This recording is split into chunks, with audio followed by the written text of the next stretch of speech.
7 kilo കഞ്ചാവുമായി west Bengal സ്വദേശി പിടിയിൽ. മുർഷിദാബാദ് ജലങ്കി സുഹൈൽ മണ്ഡലിനെയാണ് പെരുമ്പാവൂർ എഎസ്പിയുടെ നേതൃത്വത്തിലുള്ള പ്രത്യേക അന്വേഷണ സംഘം പിടികൂടിയത്. പ്രതിക്ക് കഞ്ചാവ് നൽകുന്ന ആളെക്കുറിച്ച് പോലീസ് അന്വേഷണം നടത്തിവരികയാണ്.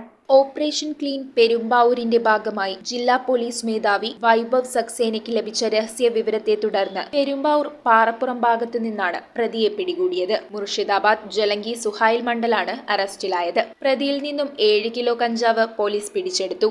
ഒഡീഷയിലെ ഇയാളുടെ സുഹൃത്തിൽ നിന്നും വാങ്ങുന്ന കഞ്ചാവ് 1 കിലോ 20,000 രൂപ നിരക്കിൽ വിൽപ്പന നടത്തി വരികയായിരുന്നു പ്രതിയെന്നും ഇതര സംസ്ഥാന തൊഴിലാളികളും മലയാളികളുമായ യുവാക്കളുമാണ് ഇയാളുടെ പക്കൽ നിന്ന് കഞ്ചാവ് വാങ്ങുന്നതെന്നും പോലീസ് കണ്ടെത്തി. ഒറീസയിൽ നിന്ന് കഞ്ചാവ് ട്രെയിൻ മാർഗമാണ് ഇവിടെ എത്തിക്കുന്നതെന്നും ഇയാൾക്ക് കഞ്ചാവ് നൽകി വരുന്നയാളെ കുറിച്ചുള്ള അന്വേഷണം പുരോഗമിക്കുകയാണെന്നും പോലീസ് പറഞ്ഞു.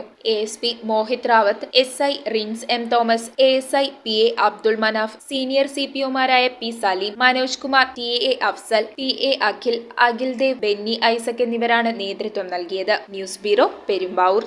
മൺസൂൺ കളർഫുൾ ആക്കാൻ വരുന്നു സിറ്റി സിൽക്സിന്റെ കരക്കിടക മേളം. 300-ൽ പരം കളർഫുൾ ചോയ്സുകളിൽ ട്രെൻഡിംഗ് സാരി കളക്ഷനുകൾ വെറും 295 രൂപ മുതൽ. കൂടാതെ 5 കോംബോ പർച്ചേസിൽ kurtis, bottoms, t-shirts, shorts, tracks വെറും 599 രൂപയിലും പർച്ചേസ് ചെയ്യാം. City silks, the complete family shop.